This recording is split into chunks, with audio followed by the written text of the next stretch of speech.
ഐഷ പോറ്റി കോൺഗ്രസിലേക്ക് എത്തുന്നു, കോൺഗ്രസിൽ ചേരുകയാണ് എന്നുള്ളതാണ് ഇപ്പോൾ കാണുന്ന ദൃശ്യങ്ങൾ. കോൺഗ്രസ് നേതാക്കൾക്കൊപ്പമുള്ളതാണ്. മുൻപ് ഇത്തരത്തിലേക്ക് വാർത്തകൾ വന്നതാണ്, അഭ്യൂഹങ്ങൾ ഉണ്ടായിരുന്നു. അന്ന് അതിനെല്ലാം തള്ളിക്കളഞ്ഞുകൊണ്ട് ഐഷ പോറ്റി രംഗത്തെത്തിയതും നമുക്ക് ഓർമ്മയുണ്ട്. ഇപ്പോൾ ഐഷ പോറ്റി കോൺഗ്രസിൽ ചേരുന്നു എന്നുള്ളതിൻ്റെ വ്യക്തമായ സൂചനകൾ തന്നെ പുറത്തു വരികയാണ്. കോൺഗ്രസിന്റെ സമരവേദിയിൽ ഐഷ പോറ്റി എത്തിയിരിക്കുന്നു. ഇതിനു മുൻപും കോൺഗ്രസിന്റെ പരിപാടിയിൽ ഐഷ പോറ്റി എത്തിയിട്ടുണ്ട്. അന്ന് പക്ഷേ കോൺഗ്രസിലേക്ക് പോകുന്നുവെന്ന അഭ്യൂഹത്തെ ഐഷ പോറ്റി തള്ളിക്കളയുകയാണ് ചെയ്തത്.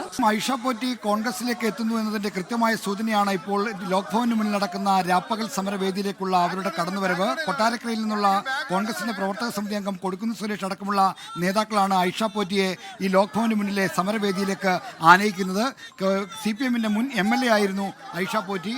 അവർ നേരത്തെ CPM-ന്റെ കൊല്ലം ജില്ലാ കമ്മിറ്റി അംഗമായിരുന്നു. ഏറ്റവും ഒടുവിൽ നടന്ന കൊട്ടിയം ജില്ലാ സമ്മേളനത്തിൽ വെച്ചാണ് അവരെ ജില്ലാ കമ്മിറ്റിയിൽ നിന്ന് ഒഴിവാക്കിയത്. സാധാരണ നിലയ്ക്ക് ജില്ലാ കമ്മിറ്റിയിൽ നിന്ന് ഒഴിവായ ഒരാളുടെ അടുത്ത ഘടകം ഏരിയ കമ്മിറ്റി ആവേണ്ടതാണ്. അവർ ഇപ്പോഴും പാർട്ടിയുടെ ഏരിയ കമ്മിറ്റിയിൽ അംഗത്വത്തിലുണ്ടോ അതോ സാധാരണ അംഗം മാത്രമാണോ എന്ന കാര്യമാണ് വ്യക്തമാകാനുള്ളത്. എങ്കിൽ പോലും CPM-ന്റെ ഒരു പ്രധാനപ്പെട്ട നേതാവ് 2 ടേമിലേറെ MLA ആയിരുന്ന 2006 മുതൽ 2021 വരെ MLA ആയിരുന്ന ഒരു നേതാവ് കോൺഗ്രസ് വേദിയിലേക്ക് എത്തുന്നു. അതായത് നേരത്തെ VD സതീശൻ പറഞ്ഞ പോലെ വിസ്മയങ്ങൾ ഉണ്ടായിക്കൊണ്ടിരിക്കുന്നു. മുന്നണി വിപുലീകരണത്തിൻ്റെയും കോൺഗ്രസിനെ സംഘടനാപരമായി ശക്തിപ്പെടുന്നതിൻ്റെയും അടക്കമുള്ള കൃത്യമായ തെളിവായിട്ട് വേണം ഐഷ പോറ്റിയുടെ കടന്നുവരവിനെ കാണാൻ.